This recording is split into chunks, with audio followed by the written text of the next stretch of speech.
now, and he will explain all during the concert before the performance. And now I invite our speaker, Tom Johnson. Other harmony, chords within chords. Please. Yeah. So this is the basic title. Am I amplified? I don't think so. Can you hear me? Hello? Okay. This is a book that I wrote in 2015, Other Harmony, Beyond to Tonal and Atonal.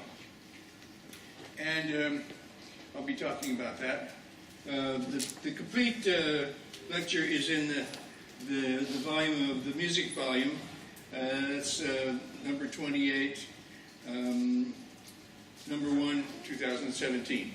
So you can find the details in the printed volume that you have.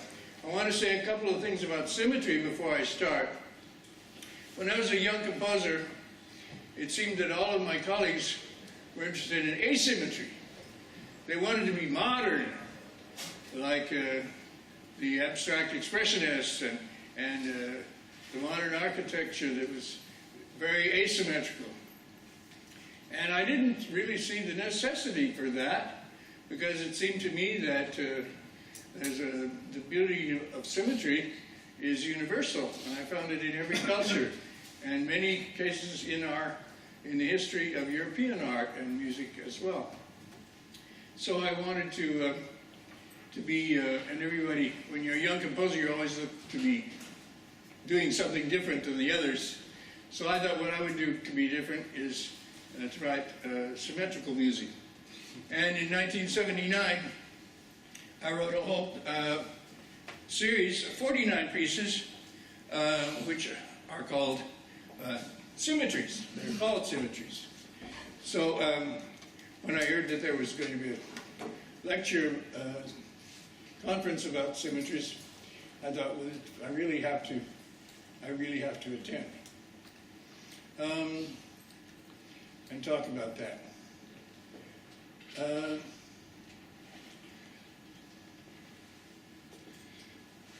Let's see. How do I get back to the Mamooks?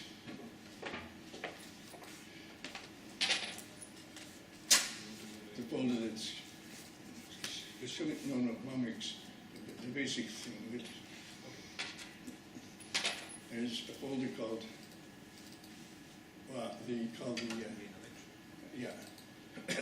okay, drawings.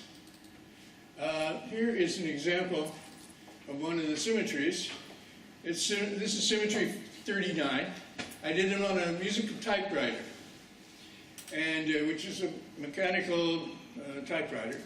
And I wanted in every drawing, I wanted to have, thank you, symmetrical from along the vertical axis, but in this case, and in many other cases, it was also symmetrical on the horizontal axis, so that the top mirrored the bottom. I published these just as drawings, and I thought that people would interpret them, but nobody did. It's a lot of work to figure out the notes to actually do that. So I finally, a couple of years later, I realized them myself in versions for piano forehands. This is, thank you. So this is exactly what you just saw in the drawing, in the realization for forehands. There's a CD of this,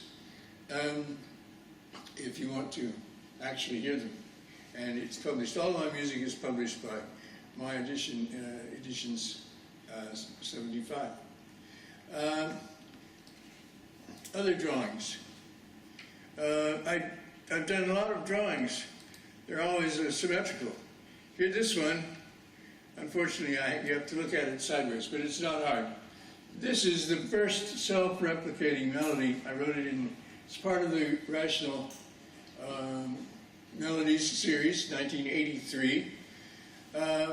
it's a self-replicating melody because the melody is A, G, G, D, D, D, D, D, D, D, D, D, D, D, D. But if you play every other note, that is, if you follow the curved lines, you have D, D, D, D, D, D, D, D, D, D, D, D, D, D, D, D, D, the same melody. This is not a very complicated mathematics. If you know somebody who knows group theory, they can tell you how to write a self-replicating melody. And of course, if you want to play have somebody else play 4 times slower than the original, that's going to be the same melody also. A, G, G, F, G, E, F, D, G, F, E, D, F, D, D. The best recording of this music is for Ensemble Daedalus, and there you can hear 3 and even 4 tempos at the same time, played by 9 different instruments. I wrote several other pieces involving self-replicating melodies, and I wrote a book that talks about all of that. It's called Self-Similar Melodies, all kinds of self-similar processes, and that's published also, and even available on Amazon. But I'm not always just doing melodies and symmetrical drawings. Here's a case where I did a drawing with which for rhythms, I took a circle 0, 1, 2, 0, 1, 2, 0, 1, 2, 0, 1, 2. And I wanted to hear all the combinations 0, 1, 0, 2, 1, 2, 1, 0, 2, 0, 2, 1 of beats. So it's a piece called Falling Thirds with Drum. And that first little triangle there, 0, 1, 2, 0, 0, 1, 0, 2, 1, 2, 1, 0, 2, 0, 2, 1, 0, 1, okay? So you get all 6 in a nice logical sequence, and with the help of a diagram.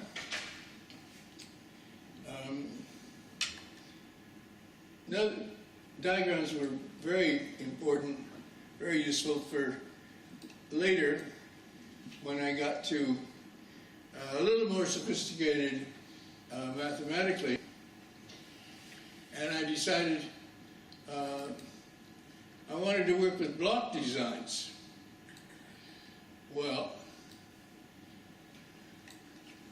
here's an example of a block design. Yeah. It's 11, 4, 6. That means there's 11 elements. The notes 1, 2, 3, 4, 5, 6, 7, 8, 9, 10, 11. Divided into subsets of 4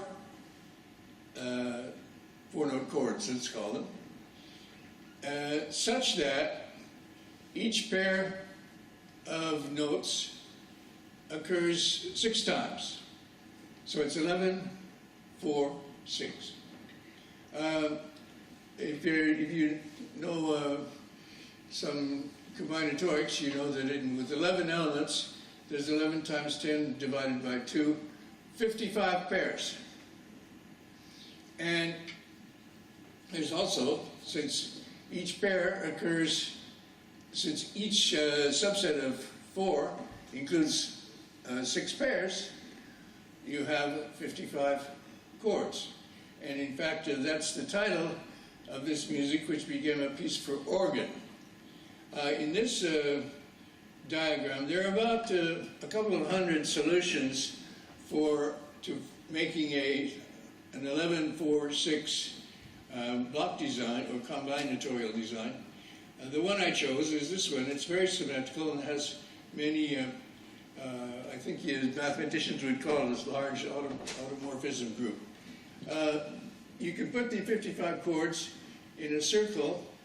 If you start with 2, 3, 10, 11, then you can go to 2, 8, 10, 11, then you can go to 2, 8, 6, 11, then to 2, 7, 6, 11. Just change one note with each new chord and end up with, and cover all 55 chords in that manner. There's a little problem at the end. You have to cross voices if you want to come back to the, to the beginning thing. But that's not a big problem. It made a lovely section in that piece. And let's see. There's another, here's another form. Oh, I know, yeah, that's what happened.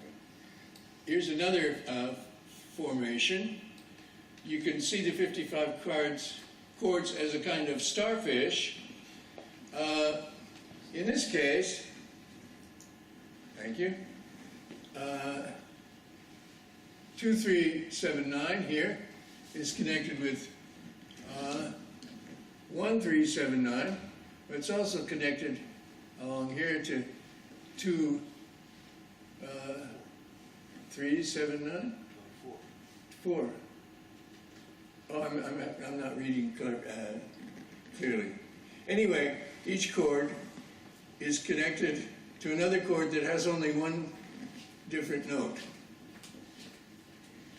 2, 3, 7, 9 comes to 2, 3, 6, 7, and so forth. If you connect them, all the chords with the chords that have 3 notes in common, you end up with this starfish form, which is different than the circle we just saw. But there's other things. Here's the way I calculated it. I don't know how to do this by myself, but mathematicians have lists of showing the starters so that you can compute these things. There's another image of my 11-4-6. And here's a lovely image of the same 55 chords, this time distributed in 11 groups with 5 chords in each group. And curiously, the 5 chords always share pairs. In the top one, for example, 6-4 belongs to these 2 chords, and the 10-11 belongs to these 2 chords. And every chord shares pairs with 2 other chords to make lovely pentagons. The symmetries there are just amazing to me. And of course, this is not something you can compose. This is something you can get out of a math book or a lot of computing, because it's the chances of falling into a structure like this by just trying to compose or imagine music are really impossible. But this is my passion in the last years, is to write mathematical music, which is very different from the other mathematical music you'll be hearing this week. But and you'll be hearing mine also. I'll be playing some pieces, piano pieces, tomorrow night. But let's see, how do I get back to the,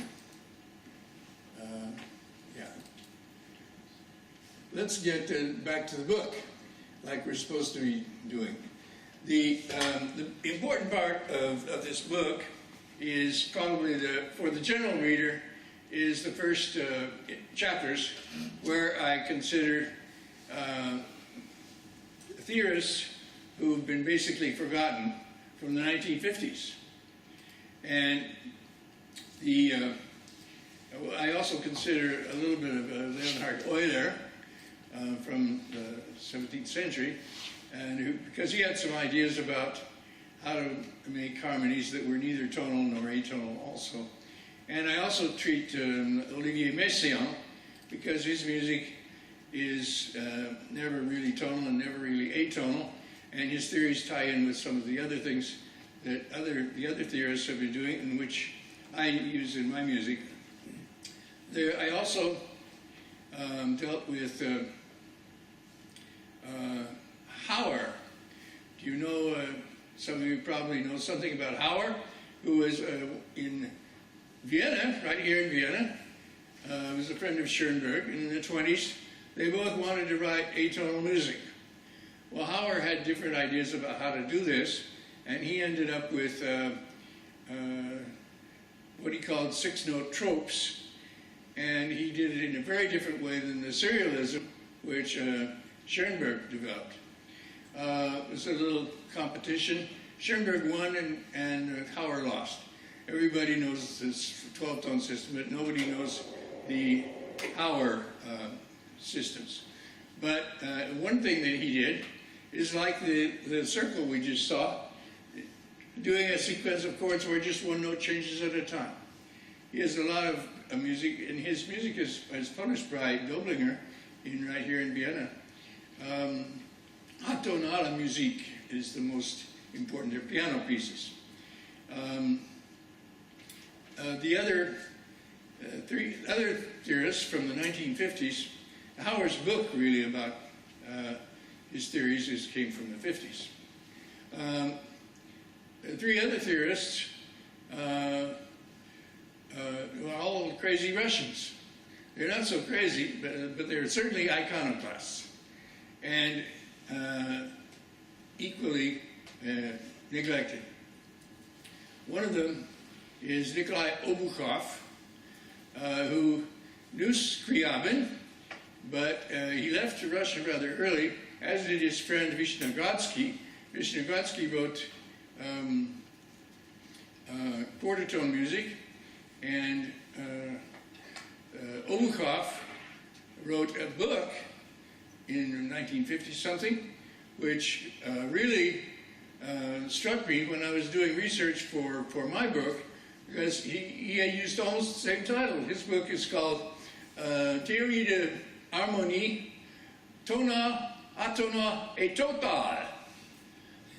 What he meant by total harmony is use all 12 notes at once. He had lots of clusters, and or sometimes a lot of piano music. Sometimes piano plays a 7-note arpeggio in one hand and then 5-note chords in the other hand, and so that you get all the 12 notes in one way or another. The other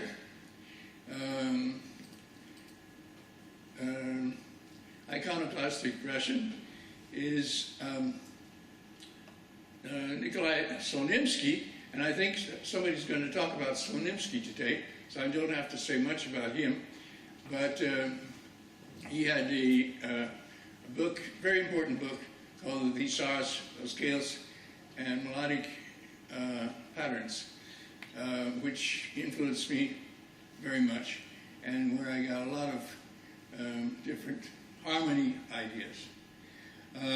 The other Russian iconoclast is Joseph Schillinger.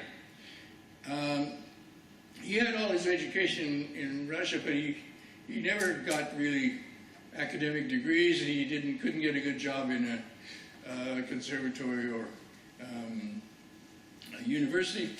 He taught for a while in Kiev, but then he immigrated to New York, where he became a private teacher. He had a lot of students, mostly arrangers and people from the semi-classical world.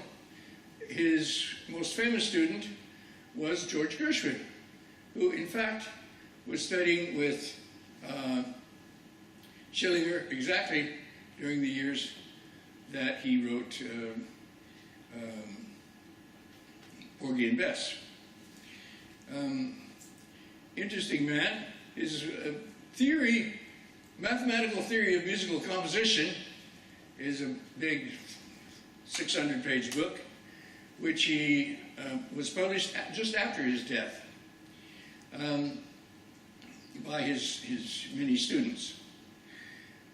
He was not a very good mathematician, but he knew enough about permutations and combinations to come up with a lot of good ideas, which he passed on to his students. For example, how to take 3 instruments and do all the permutations of the voicing so that you get colors, the color changes all the time. He also knew about isorhythmic structures, And the professors will all tell you that isorhythm, they know isorhythm too. It was a technique used by Macho and Dufay, and they all know all about it. But they don't know that it can still be applied in the 20th century to very current problems. But Slonimsky understood that and taught his students about that. I found also a book of Schillinger, which really surprised me. It's called Kaleidochromie. And this is just a small book, but it's packed with information. He decides to make a list of all the possible chords. So he has, over several pages, all of the possible chords with 3 notes, with C as the bottom note. Well, there's quite a few. But he wrote them all out. And then the 4-note chords, and then the 5-note chords, 6, and so forth.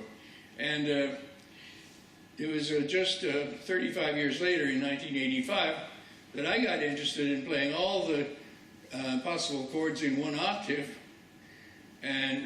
But he stopped at the 9-note chords, because I think he figured that 10-note chords and 11-note chords were just clusters and they didn't count anymore. But I went all the way up to with a 13-note scale, C to C. I played them on the piano, including the 78 10-note chords, the 13 12-note chords, 78 10-note chords, and the 1 13-note chord at the end. There's 8,178 chords in all, and I could play them all in about an hour. Today, there's a pianist much younger than I, named Samuel Vriesen, who lives in Amsterdam, and he can play the chord catalog in about 35 minutes. He's amazing. Ching, ching, ching, ching, ching, ching, ching. And he never repeats a chord, and he never leaves one out.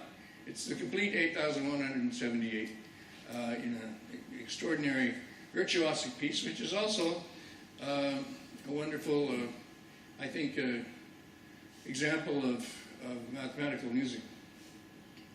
But several ideas of Schillinger have been used in my music. I've done isorhythms also. But one thing, he says that if you take a chord with 2 major seconds between adjacent notes and 1 minor third, for example, C, D, E, G, it's basically the same as if you put the minor third in the middle and you have C, D, F, G, or if you put the minor third on the bottom and you have C, E flat, F, G. He says this is a family of chords because they have the same 3 intervals. Well, I like this idea too, and I didn't really know that Schillinger had done this, but I wrote a piece called 360 Chords, which is an orchestra piece, where I took 7 different intervals and did all the permutations of all the orderings of the 7 intervals, and made a 15-minute piece, which is unified. You can hear somehow that this is one family of chords. I also talked about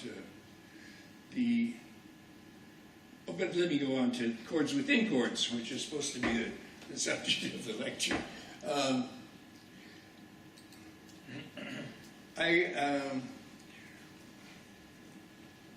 Let's see. Okay, yeah. I got interested in a homometric set.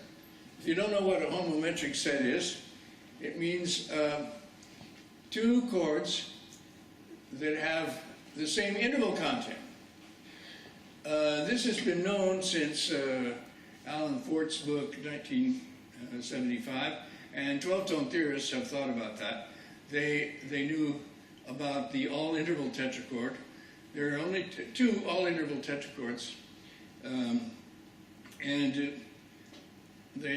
I wrote finally 2 pieces using only all-interval tetrachords, all 48, because you can rotate them and have the inversions. So you have 4 times 12 all-interval tetrachords.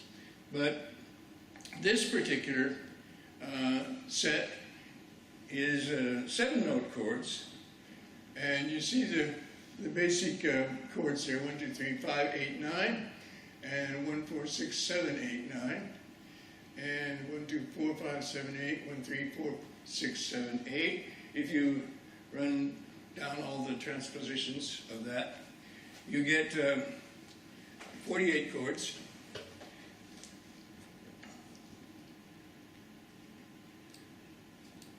And here's the way they look. Since they all have the same intervals, there's a similarity. You get, this is one of the all-interval tetrachords. You have a half step here, whole step between 0 and 2, minor third between 0 and 8, 0 and 9, major third between 0 and 8, a fifth between somewhere, and a sixth, and 6 semitones between 2 and 8. So, and this is the other one. Looks like a kite. 1 semitone, 2 semitones, 3, 4, 3, 4, 5, and 6. So, but what happens? Where do the other 3 notes fall? Well, in some cases, they fall as a do, re, mi thing, or they fall as an augmented triad. And all of the 48 chords are going to have one of these 4 forms. So this gave me a very interesting group of chords to work with. Okay. Okay. Here's another formation that came out of that. If we take all the chords that contain 2, 3, and 8, the other 4 notes will be, as you see, around the outside. And that makes a nice cycle with only one note changing each time. Howard would have liked that too. Here's a note of the score. This is, the title is Septuor Trichord et Tetrachord. So it's for 4 wind instruments and 3 stringed instruments, all in the same register, so that I could do the chords the same. But there's 7 septets now. They're all going to be performed, premiered by Ensemble Offrande in Le Mans and also, and will go on tour this winter. I'm not going to take time to play any of this. I have only a electronic version anyway, since it hasn't been premiered yet. The let's see, just to finish the. Oh, I said I wasn't going to play it, but.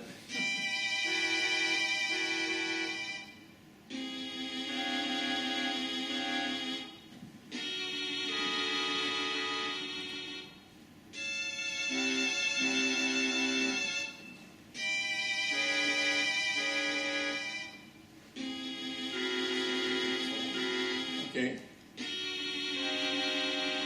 How do I stop the music? That stopped the music.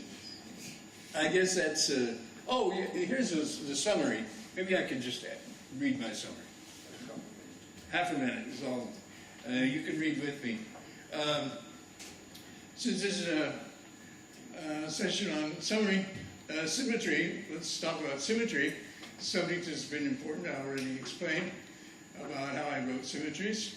But of course, symmetry goes much further than the simple visual model, and mathematicians know much more about commutative systems, symmetrical groups, and much more.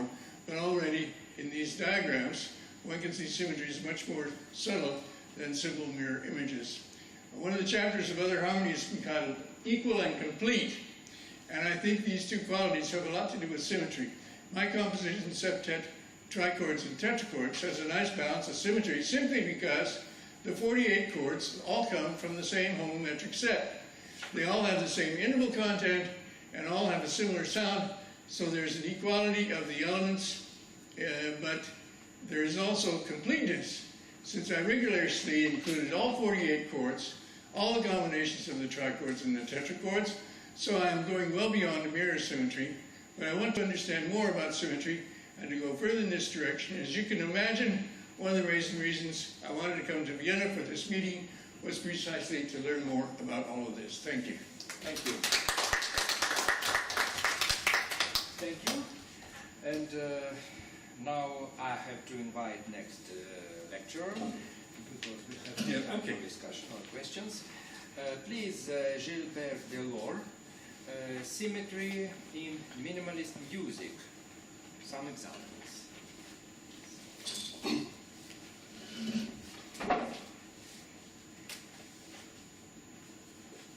I have to give back my Microphone. Thank you very much.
So, hello everybody.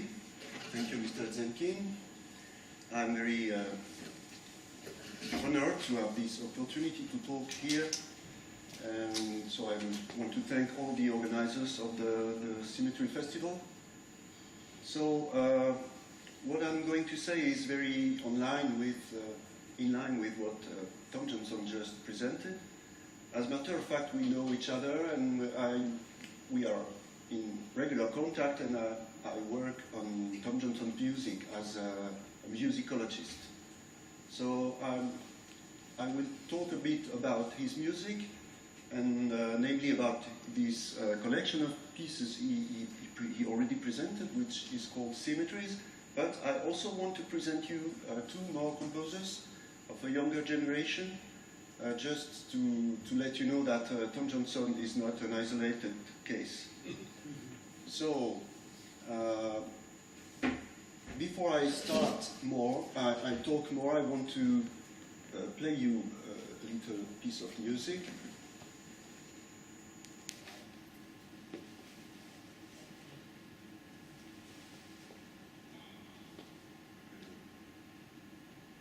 Oh, sorry, it's not the right way to do it. What does it?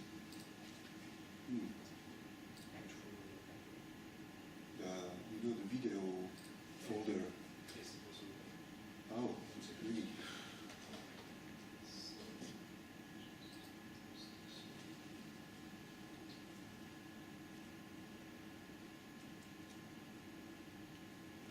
Ah, yeah, video.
to realize that this music is totally symmetrical. It's symmetrical vertically, as the melodic movements in the treble part are all exactly mirrored in the lower part. When the treble goes da da da da, the bass goes da da da da. It's exactly mirrored, and it's symmetrical in the horizontal dimension as well. The music progresses until the climax, then is retrograded, played again in counter direction. And now I want to show you the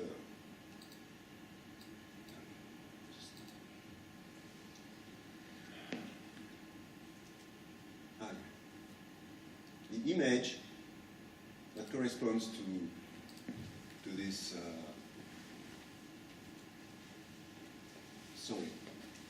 to the music you just heard.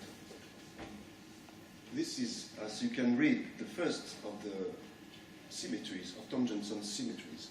And now that you have the image, the scheme, the image before your eyes, you can totally and easily get the symmetrical aspect of it.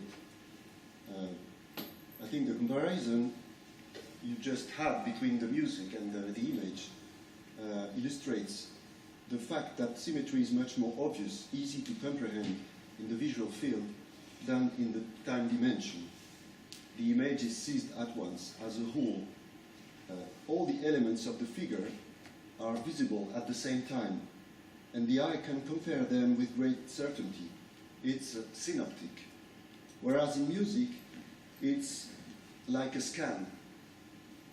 It's as if the image was scanned slowly from left to right, as if the eye, in fact the ear, had only a very narrow view on it and had to reconstruct the image by memory from this particular partial view, second after second. However, in this case, this representation is essentially similar to a musical score, as you can see. So the vertical dimension doesn't have to be scanned the same way. It corresponds to the synchronicity of sounds in time, like when you write a chord on a musical score. Now, here is another of Tom Johnson's symmetries. I want to play it for you.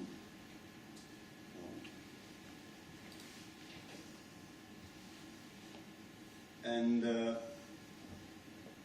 try to figure out what the image can be while listening to the music, please.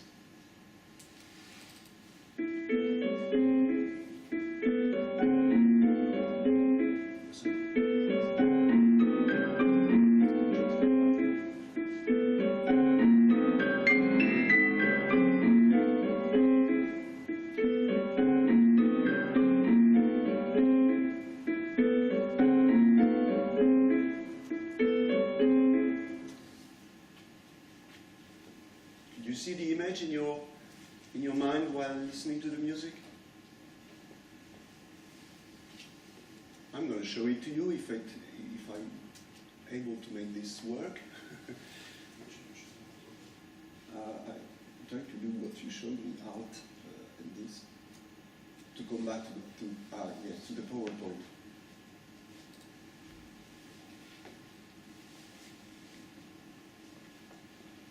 Here it is. Does it correspond to what you had in mind?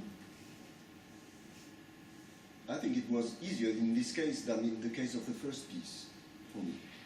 These two short pieces come from Symmetries by Tom Johnson, like I said.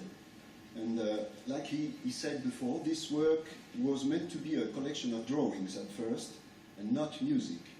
The music came later. The translation into music, into actual musical scores, came later.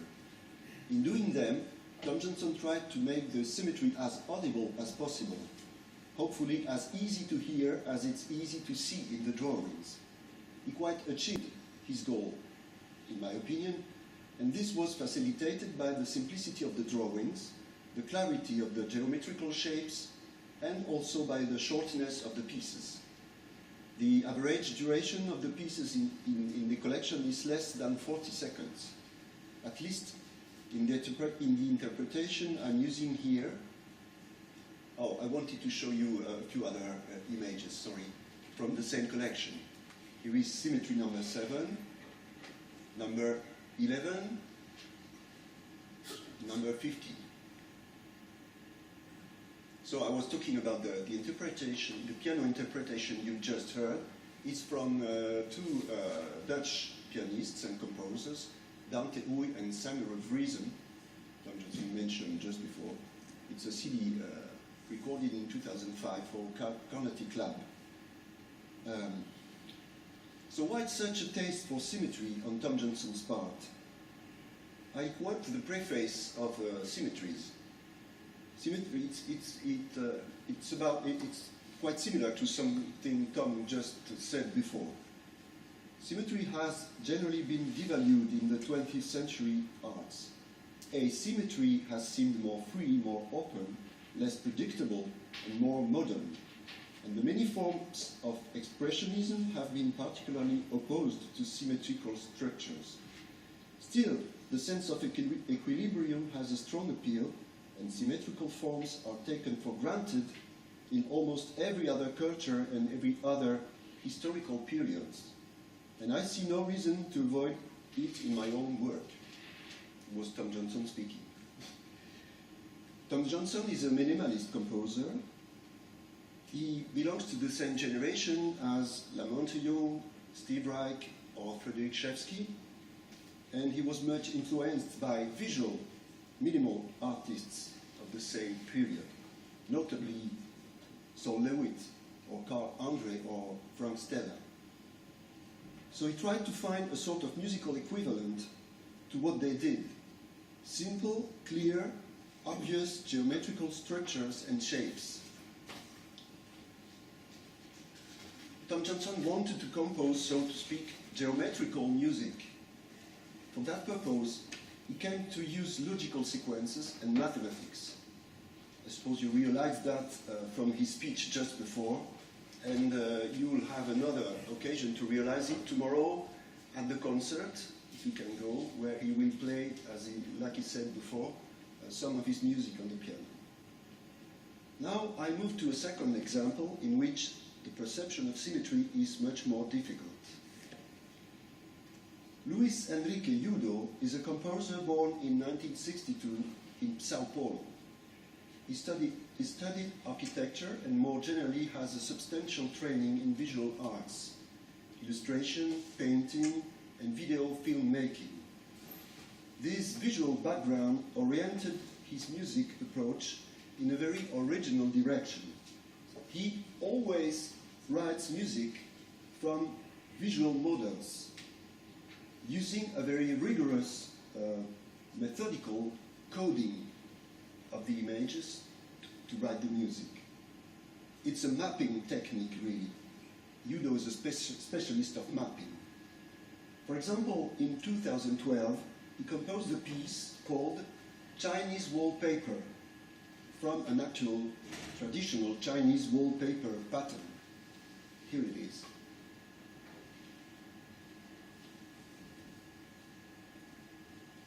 As you can see, it's a beautifully symmetrical image. Udo particularly likes to use geometrical models of this type, and among the ones he chose, a good number are very symmetrical, like this one. Now the problem is to transform such an image into music. Note that here, the drawing isn't made of musical signs, like in the case of Tom Johnson's Symmetries.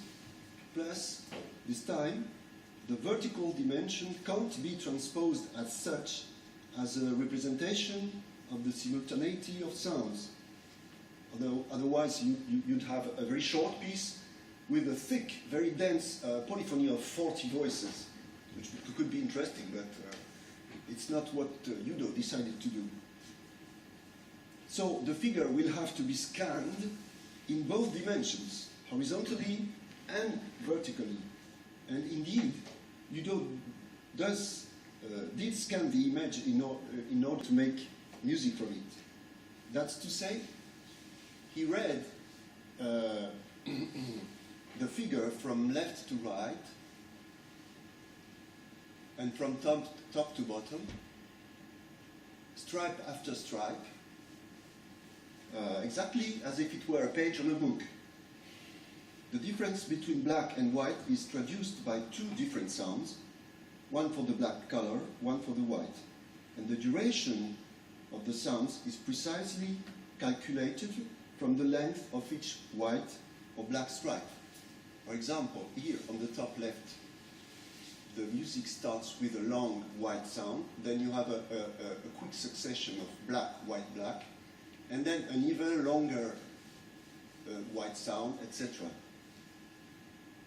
Here is the score Louis Ciudo ended up with after this coding, after this translation.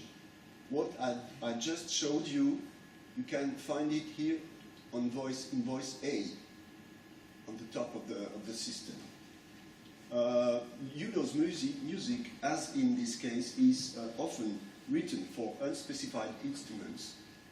And here there are 4 instruments, and each one of the players is free to choose 2 sounds he wants to use, and even possibly to change them once in a while during the piece.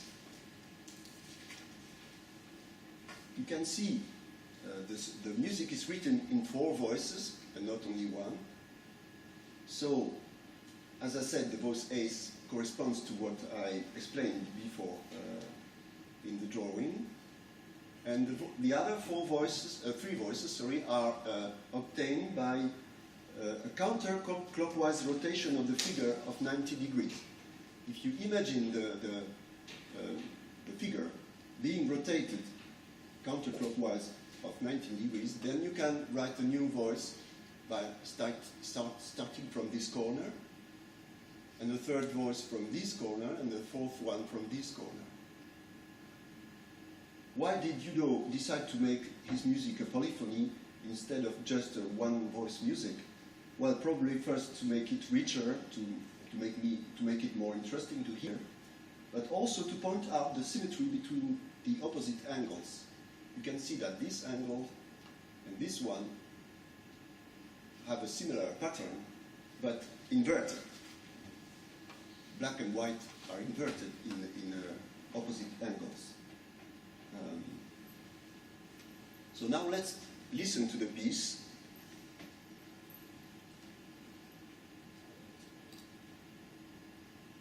To an extract of the piece at least.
Was recorded in London in 2015 by the Ensemble Apartment House.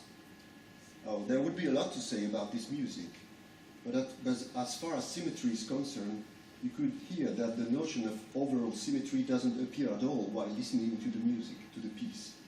There is a rhythmic quality, there is a very special atmosphere. One can hear that the instruments are synchronized 2 by 2, by pairs, and that some motifs are repeated, imitated by different instruments. But the general, very clear, symmetrical structure of the initial image gets almost lost in this musical translation. This is only natural since the length of the piece is much more important here than in Tom Johnson's symmetries. It's about 4 minutes. The structure of the wallpaper pattern is quite complicated. And most of all, the image is scanned in its 2 dimensions, horizontal and vertical, contrarily to what happened in symmetries. But this difficulty to perceive the general symmetry is not necessarily a problem. At least it is not for Udo. He likes the image he's using. He has a strong taste for this kind of decoration pattern, and he is confident that something of the beauty of his visual model will remain in the music as long as he respects the model and follows it to the letter. Now I'd like to present you a third and last example, if I have time enough, in which symmetry is totally imperceptible, totally hidden. And at the same time, we get to know another composer of the same generation of Louis Udo. Sergei Zagny was born in 1960, and as you already noticed, maybe some of his music will be played at the concert tomorrow. And the piece I'm going to talk about, Magic Stars, will be played on CD during the reception at the Collegium Hungaricum at 8 p.m. tomorrow evening. Sergei Zagny is a Russian composer. Like Tom Johnson, he's much interested in mathematics and knows how to write music from there. One can see that in Magic Stars, a very long-term musical project he worked on from 1982 to 2008, ending up with a huge book of piano music. A magic star is a mathematical object. It's a 6-pointed star made of 2 upside-down superimposed triangles, where it's a very well-known figure.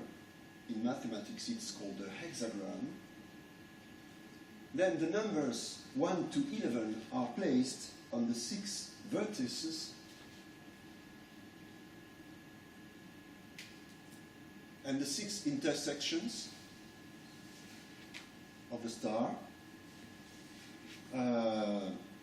so that the sum of the 4 numbers placed on any side, this is a side, for example, the sum of the 4 numbers placed on the side, on any side, is always the same, namely 26. And the sum of the 6 vertices is also 26. So the magic star is based on the same principle as the well-known magic square, but with a hexagram structure instead of the square.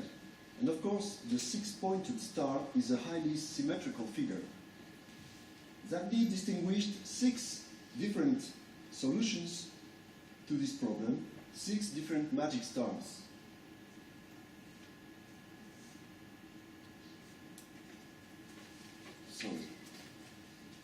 And as there are 12 notes in the chromatic scale, he decided to replace the 12 numbers by notes and to make music from his 6 magic stars.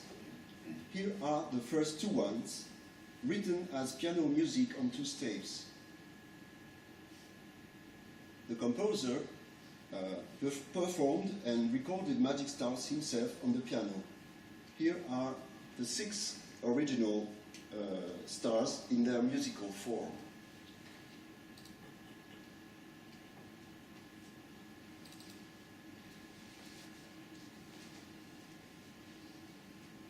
Oh, sorry, I put the sound down before.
have just 2 stars on the screen here, whereas in the musical extract you heard Zagny played the 6 stars, one after another.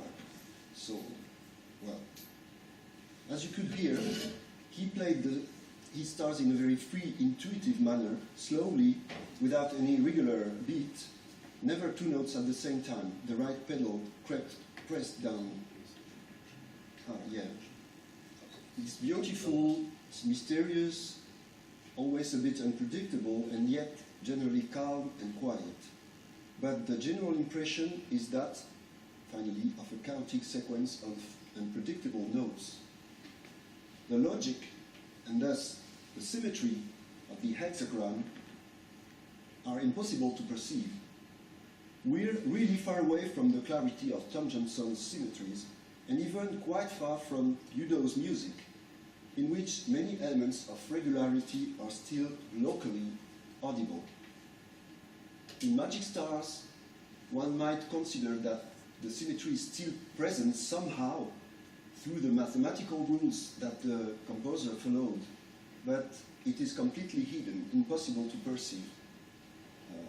One could say maybe esoteric. Thank you. Thank you.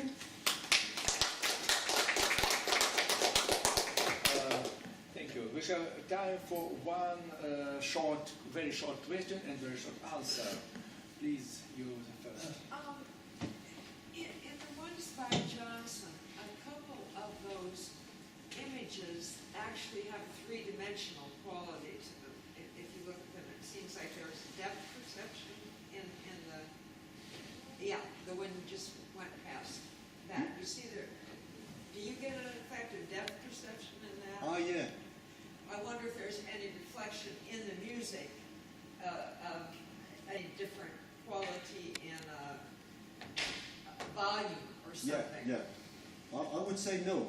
No. In this case, I don't know what's your idea about that, Tom? Oh, well, it just seems like one could get, a sound of fading away or Yes, something I that see what you would mean. reflect the actual. I think that's an interpretative question. You could do a wonderful interpretation with that idea, but it's not necessary. I mean, at least the music Tom wrote from this, which I can't play for you, unfortunately, But because I think it doesn't give this effect of perspective. On peut dire perspective en anglais, of 3D you mentioned, but you're right. Please, your question. Yeah, I want to introduce one concept and a question. Now, Brigitte divides all structures in the universe into 2 classes, right? Equilibrium structures, like tables and notes, and discrete structures, like flame, which disappears if no energy is supplied. So I wonder if we can say that the music played and sound is dissipated structures. And when you write it down like that, that's an equilibrium structures. So there's a very different classes of structures. That's one thing. The other thing is, the reason you cannot see symmetry when you hear something, whereas you can see symmetry nicely here, is because it's 2-dimensional. As you mentioned, sound is 1-dimensional. Yeah. But even here, if you slice into 1-dimensional pieces, you will not see the symmetry. You slice why? Slice how? this way or that way, Yeah. narrow window. Oh yeah. You see what I mean? Then you won't see any symmetry through that window. Yeah. You see symmetry only when you see it all together. That's right. That's how I said hearing to the music was a bit like if the image was scanned from left to right with a very narrow view. I mean, so yeah, it's the difference between space and time, really. And music, as far as the succession of sounds is concerned, can be said only 1-dimensional. Thank you. Thank you very much. And now I invite Professor Marina Karaseva, Moscow Tchaikovsky Conservatory, Nicolas Slonimsky's Treasures of Scales and Melodic Patterns, a practical application of the symmetry principle in music education. Please.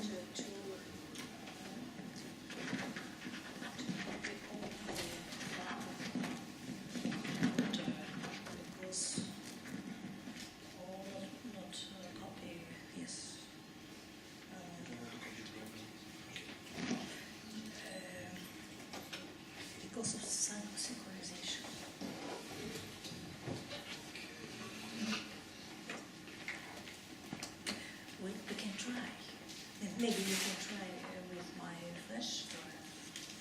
It will be faster. I think it will be the best way.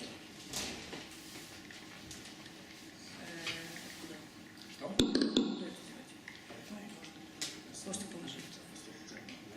Ну да. Нормально.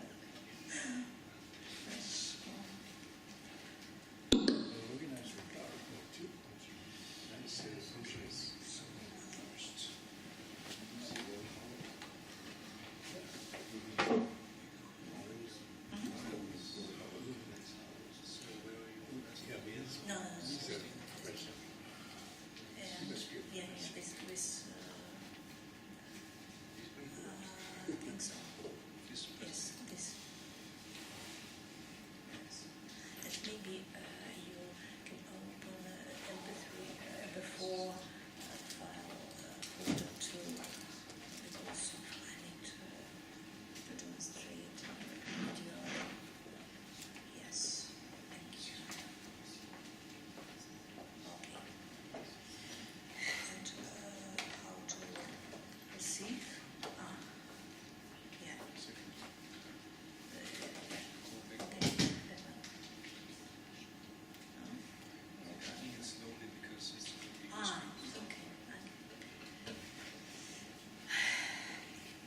So, Nicolas Slonimsky, Nikolai Leonidovich in Russian. Nicolas Slonimsky was a Russian-born American musician, composer, pianist, conductor, music theorist. His family had strong music roots, and in particular he was an uncle of the famous Russian composer Sergei Slonimsky. Nicolas Slonimsky published his Thesaurus. We can see this Thesaurus of scales and melodical patterns as a music reference book, like I think like a phrase book or dictionary of idiomatic expressions. The Slonimsky's Thesaurus is a real encyclopedia of symmetrical scales. Now we can regard it with three aspects. First, according to its main aim, serving as a keyboard training sheets for music players, first of all for pianists, but then in adaptable mode for guitar playing too. Second, according to its secondary aim, serving as a navigator for music composers. And third, in some new aspect, I think, according to my own interest as a ear training teacher. Thus, Thesaurus may be used as an exercise book for the conservatory course of music, modern solfège, based on the 20th century music language.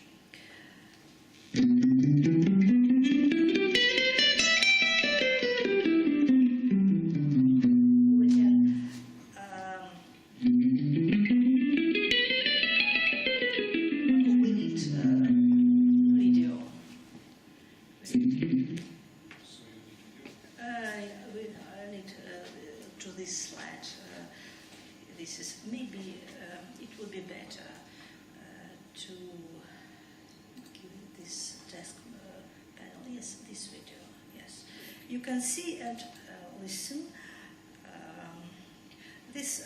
We can discuss all these aspects, but first about the Slonimsky principal idea of symmetry. It consists in formation of new scales based on this division of the octave into several equal parts in and descending direction. We can now see and hear its pattern. Yes. These directions.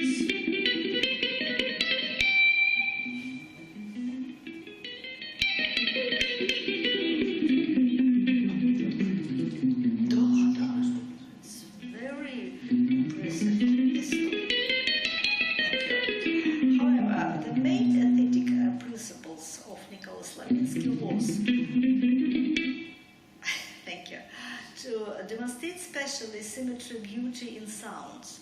Such an approach may be compatible to Moritz Cornelius Escher's approach in his graphics, For this example, we can compare these white-blue symmetrical flying birds to the right and to the left with typical model from Slonimsky, and one can see symmetrical mode 1-5. See this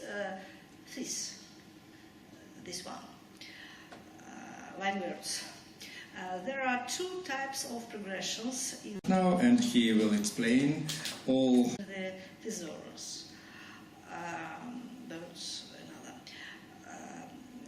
The first type is based on equal decision of a whole octave. The second type of progressions is based on unequal decisions of a whole octave. So we can also compare this type of model with the Escher's graphics. I mean combinations of the regular and irregular tilings in his mosaics. See, dodecaphonic example. Moreover, Slonimsky, as a 20th century musician, sometimes even uses symmetrical patterns like the 12 tones technique, like Schoenberg. Now about chord in the Slonimsky system. He indicated two main principles of chord harmonizations for his scales and melodical patterns.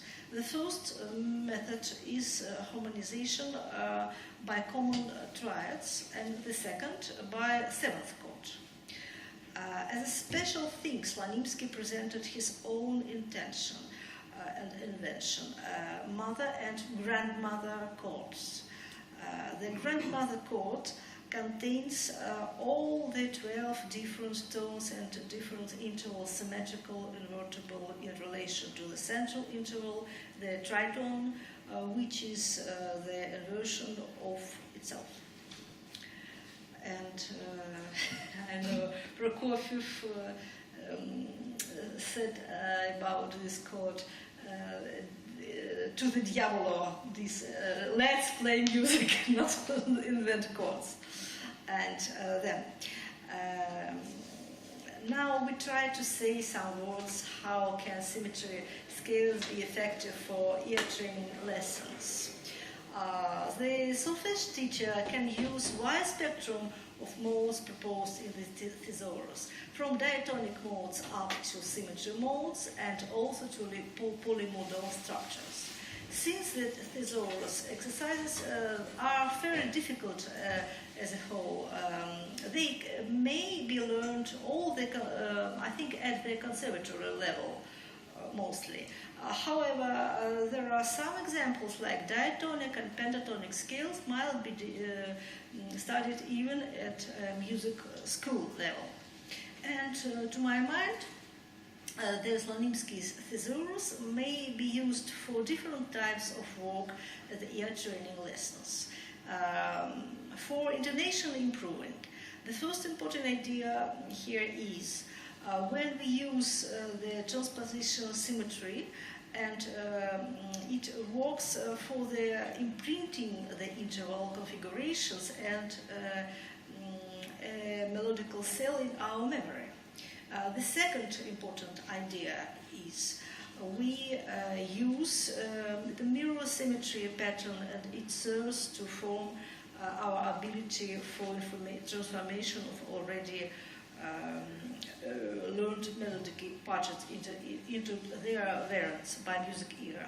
And the third important idea is, while singing the symmetrical cells, student can practice in interval recognition given in direct, zigzag and spiral line movements, as well as in line movement with different intervals.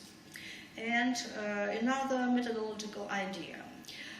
All scales and patterns in the Thesaurus are centered on C as an initial and concluding tone. So this progression can be used for the purposes of transposing them to any other tonal center in order to train note reading abilities.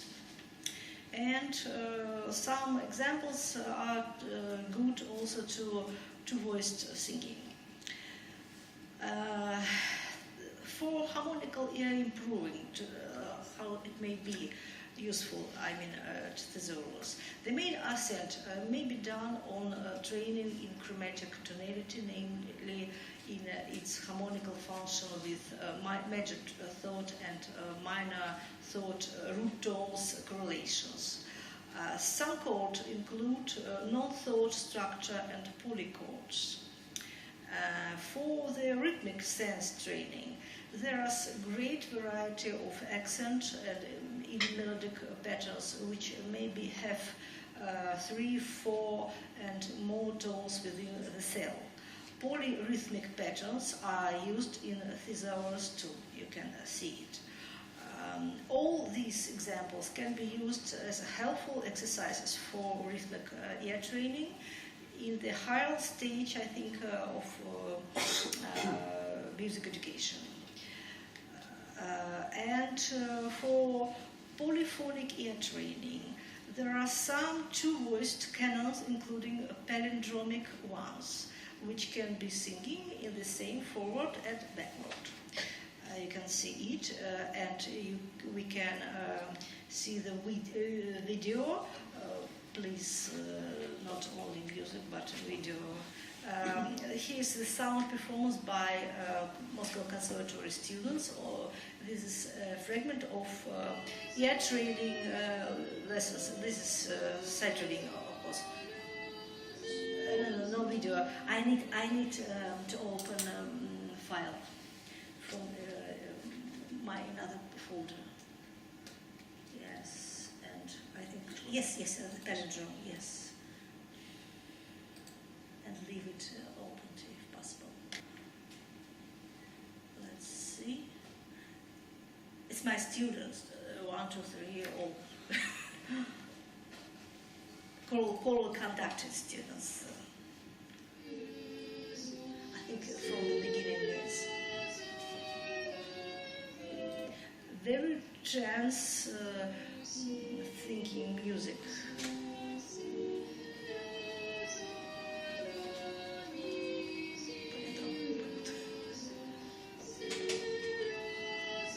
Maybe louder. I think so.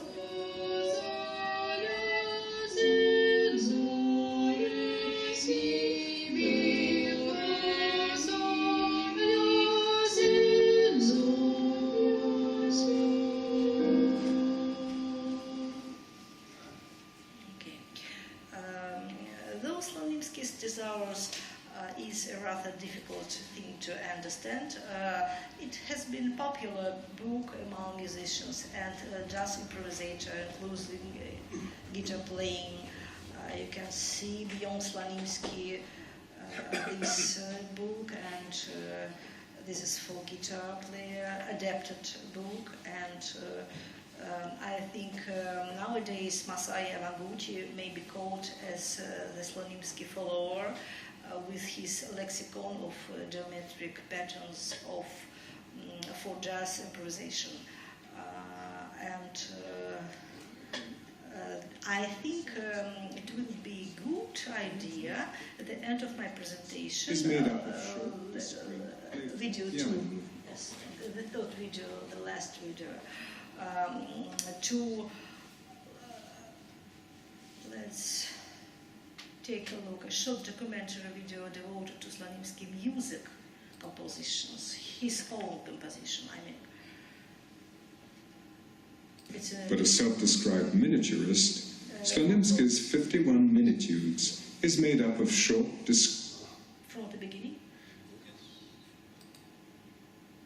Yes. A prolific composer, but a self-described miniaturist, Slonimsky's 51 minitudes is made up of short, discrete, playful piano movements.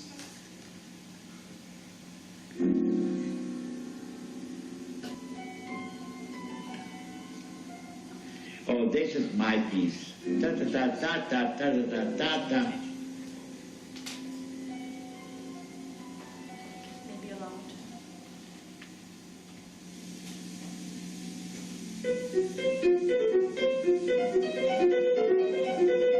That's my composition, played by a remarkable young Russian pianist.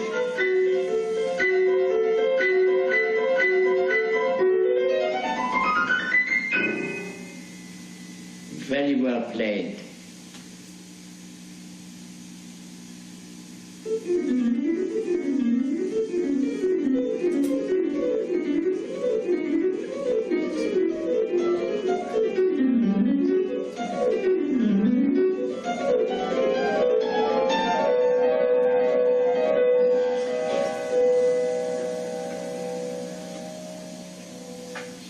At the St. Petersburg Composers Union.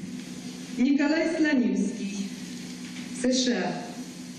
20 пьес из цикла «Минитюды». Never a prolific composer, but a self-described miniaturist, Slonimsky's 51 minitudes is made up of short, discrete. I think that's all. Thank you for your attention. I'm open to your question, if any. Thank you.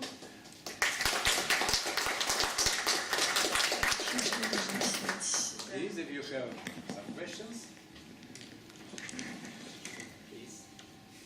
I believe the 1947 edition was published in the United States, right? I bought this book being in London, Royal Academy of When did Slonimsky's Thesaurus become available in Russia? Available after my presentation, maybe in May. It is Russian, Peter, St. Petersburg edition. What year? The first edition is Russian, but I've never seen now. I need to go to St. Petersburg and buy this book. I think I have only English book, the original. Well, thank you. Thank you very much.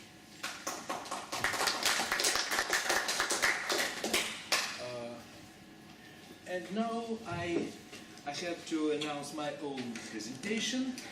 Konstantin Zenkin, Moscow Conservatory. Thank you very much. My theme is the displays of symmetry through time structuring in music in view of its history and stylistics. Thank you. Can symmetry, being a spatial phenomenon, reveal itself through time, including time in music, whose intervals can be juxtaposed and measured by memory and imagination only? Answering this question, it is important to stress that both the measuring and structuring of time are inseparable from our perception of space, which tends to oppose against the indivisibility, irreversibility, and continuity of time. By the structuring of time, one or another way, music tends to bring consciousness back to eternity. In other words, the structuring of time is simultaneously the overcoming of its unstoppable and uncatchable flow. The displays of symmetry in music, as well as in architecture and fine arts, are often identified with rhythm in a wide sense of the word. However, the rhythm should be interpreted in the narrow sense of music theory rather than in any wider one, ratios of durations. It is useful to apply a notion of temporal symmetry to somewhat longer fragments, for example, from a metric bar up to an entire composition, to form structure in whose perception our memory plays a more important role. The Russian philosopher Alexei Losev particularly used to consider rhythm and symmetry as the temporal and spatial aspects of some single eidos idea, respectively. It is quite obvious, however, that it is by no means necessarily for music to operate with any spatial notions. They are not its nature in essence at all, In order to create and perceive the rhythm of a melody, proper rhythm in a narrow music theory sense, rather than an aesthetical and philosophical one, we don't need any spatial images. At the same time, we know that very different spatial notions tend to emerge in music all too often and for a great variety of reasons. It is enough to recall such sophistications of the 14th, 18th century polyphonic music composed by Machot, Ockeghem, Palestrina, Bach and Mozart, as inversions, retrogrades and canonic imitations, together with vertically, horizontally and doubly movable counterpoints. In order to recognize that it is notional spatial structures in which symmetry plays a leading role, that were their source. An aphorism calling architecture frozen music is widely known. Ironically, however, music itself has actively revealed its architectural potencies in many cases as well, aiming either to draw or to trace some graphic relations. In other words, it as though wants in a way to freeze and thus to limit its own musical nature. Why does music need that? The thing is that not only does music have time structure, but also it does the same while rising above time and using it as its material, together with sound, in order to express some eternal supertemporal idea. Both the ratios of the sections with similar sounding contents, the symmetry of sounding blocks, and the purely temporal ratios of the sections of the compositions, regardless of their sounding contents, the symmetry of the temporal fragments of a musical piece, which appeared at a historical stage when musical consciousness learned how to disengage itself from the actual sounding, are relevant for consideration of certain displays of symmetry from a viewpoint of style. The phenomenon of meter exemplifies it very brightly. Being an inaudible ground of music, meter is strictly symmetrical itself, but any asymmetrical sounding blocks can be based on it. Provided that the sounding material is perceived as an abstraction, a purely quantitative approach to the phenomenon of symmetry underlies a theory of metric extrapolation by Hugo Riemann and Yuri Kholopov, together with a theory of so-called metrotectonism by Georgy Konius. Besides, even meter itself is strictly symmetrical only in a theoretical aspect, whereas in real music, as it is shown by researchers using exact methods, almost never can bars and bar beats of equal duration be found. At the same time, the theoretical understanding of meter has been so firmly fixed in musicians' mind that they tend to see strict symmetry even where it is actually distorted. It is not by accident that I have used the verb to see. Unlike the phrase to hear rhythm, the phrase to hear symmetry sounds somewhat artificial. Whereas an entire symmetrical structure can be actually seen, one can hear it only moment after moment. Therefore, a perception of symmetry in music can emerge only in memory as a result of some cognitive analytical procedures in viewpoint of speculation. It is also well known that it is exactly translational symmetry, for example, the rhythm of a verse or a tune, as well as melodic ostinatos, etc., that used to serve as a powerful memorizing tool in oral kinds of temporal arts. In both music and poetry, especially at the stage of their initial syncretism. It was probably for long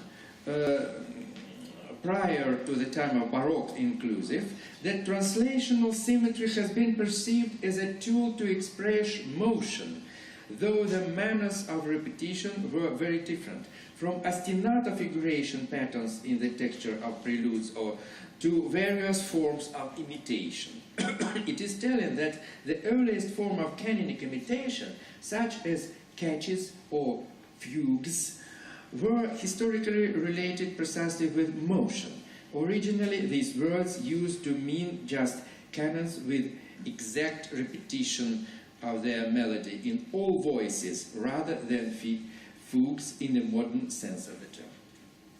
Translational symmetry, either exact or varied repetitions of some brief patterns, ostinato, which tend to make a magic effect of suggestion, time stoppage, concentration of something eternal rather than on anything transient, was historically probably the first kind of symmetry that had got a foothold in music.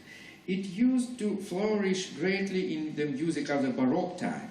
Here, as exemplified by Bach's preludes, the cells of the texture are stable, whereas the particular melodic and harmonic patterns are subject to change.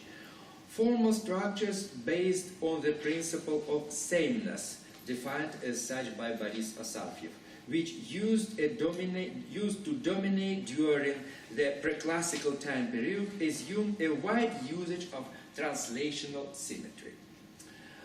On their surface, contemporary opuses composed in the repetitive technique are somewhat analogous to the formal structures of Baroque preludes. However, an important difference is that translational symmetry, which creates a feeling of the measure of time, tends to overlap meter in the most perfect examples of the style, especially speaking of Bach. An absence or irrelevance of meter in repetitive opuses tends to create an opposite effect of time stoppage. It is worth noting that retrogradable or reflexively symmetrical rhythmic patterns used by Olivier Messiaen also tend to deteriorate an idea of meter as the track of time through the pulsation of beats, temps in French, as well as to look temporally symmetrical fragments enjoying their immanent and continuously flowing time, la durée in French. In view of the above translational symmetry, which has entered music from olden times, performs multiple different functions in terms of its both structure and content, and often creates an effect of ambivalence, for example, motion and rest. It is worth noting that this sort of ambivalence may be considered generally essential for music. After all, on the one hand, music is inseparable from motion. Music is in fact the very motion. At the same time, on the other hand, it is the moments of rest that let us talk about the presence of certain idea in some continuous musical motion. With regard to displays of translational symmetry, music can be compared with ornament in both cases. We have some structures unfolded and multiplied in a theoretically infinite manner, either for as long as the time arranged for the sound of music allows, or for as wide as the ornament on the surface of an architectural construction does. Therefore, translational symmetry is the sign of an open form structure in principle. In the strongest way, but with the simplest method of sameness, it tends to favor some uniform structure which will always be in progress without using any other kinds of symmetry. Conversely, the artworks of painting or architecture, whose unity expresses itself as integrity and completeness rather than as sameness, manifest the principle of reflectional symmetry is in full force. In spatial arts, such as architecture, painting, or sculpture, reflexively symmetrical structures allow to comprehend their integrity and sameness almost immediately. Based on the foregoing, it is clear that the way reflectional symmetry, working visually, reveals itself in temporal arts may generally be conceived as not so seamless. A difference between the effects of translational and reflectional kinds of symmetry is quite understandable. Translational symmetry is both short distance and long distance, and it fastens the neighboring elements, whereas the reflectional symmetry is only long distance one. Instantly, another important difference becomes obvious. Translational symmetry acts intensively even when embraces only one level of composition, so as rhythm, regardless of its thematic, melodic or harmonic content. Yet, the single rhythmic level is insufficient in order for reflectional symmetry to act. Some obvious thematic correspondence are necessary, which fact reveals itself through a principle of recapitulation underlying almost all classical form structures.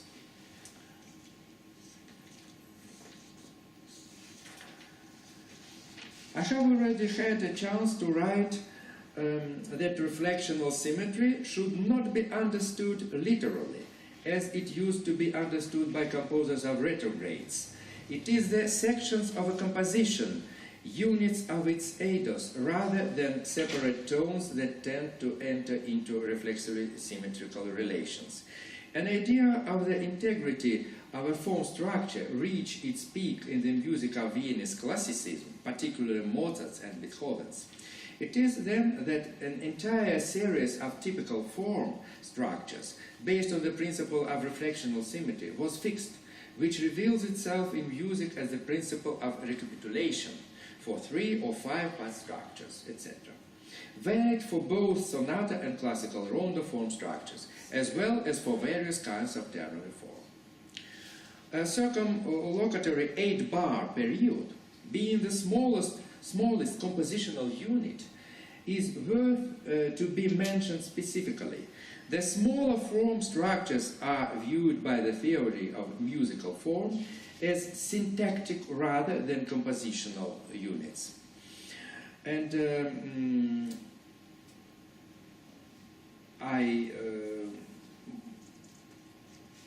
I wrote more details about it in a printed variant, and now I miss it. The generation of composers after Beethoven changed their attitude towards recapitulations, and so symmetry. Now, even the change of the key of the second subject sonata form was not heard as something essentially new, as a simple repeat of the recapitulation was already not satisfactory for composers of both the time of Romanticism and especially the age of the 19th and 20th centuries. For example, Mahler or Debussy, who thought that, figuratively speaking, to make a repeat is to tell a lie. In compensation of awakening the principle of reflectional symmetry in the music of the time of Romanticism, the effect of the golden section principle is greatly amplified.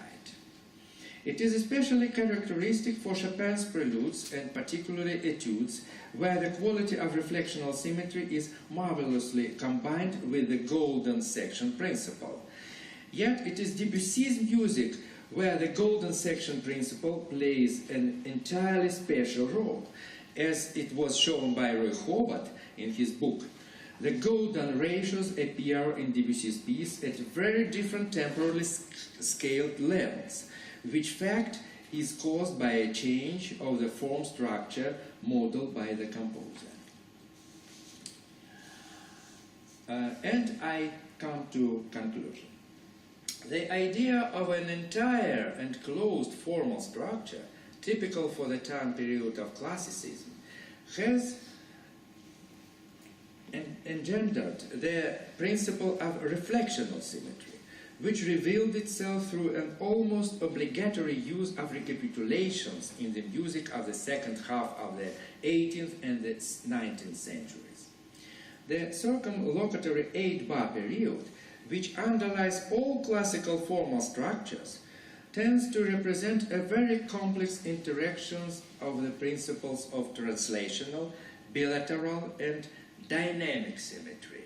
And I must to say that we consider golden sections as a kind of dynamic symmetry, such as Fibonacci number rows. The simplest and the most frequent display of dynamic symmetry in music may be expressed by the golden section principle, and more sophisticated one may be featured by Fibonacci series. Unlike the time period of classicism, when closed formal structures similar to architectural constructions were quite meaningful, it was processual form structures that were gradually gaining a greater importance, starting with the time period of Romanticism and especially later during the 19th and 20th centuries. Thank you for your attention.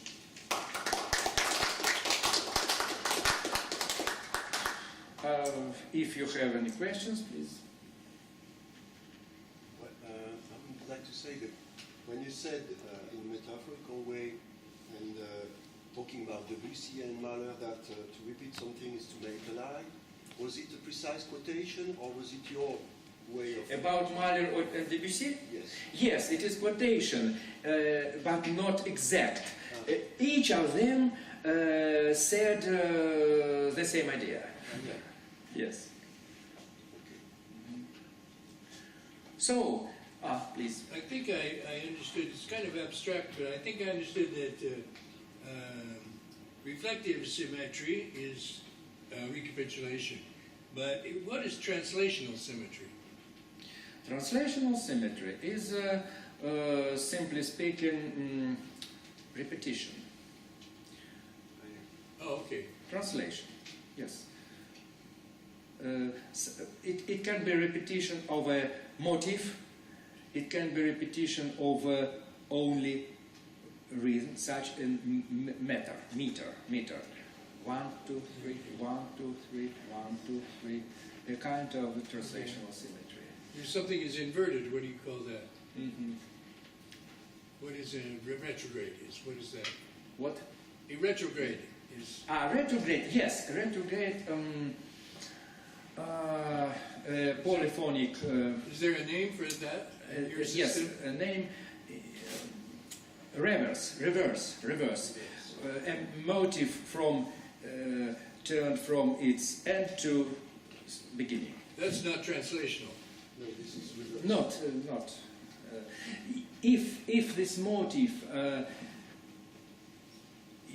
is used together with its main image and reverse, it is strict, very strict reflectional symmetry. So, as in your composition on vertical, but on horizontal. Well, so I must thank all participants, all who is present now in this hall. Our session comes to end, and it was very pleasant for me to lead this session and to hear your presentations. Thank you very much, and I hope it is not the end of our work. Thank you.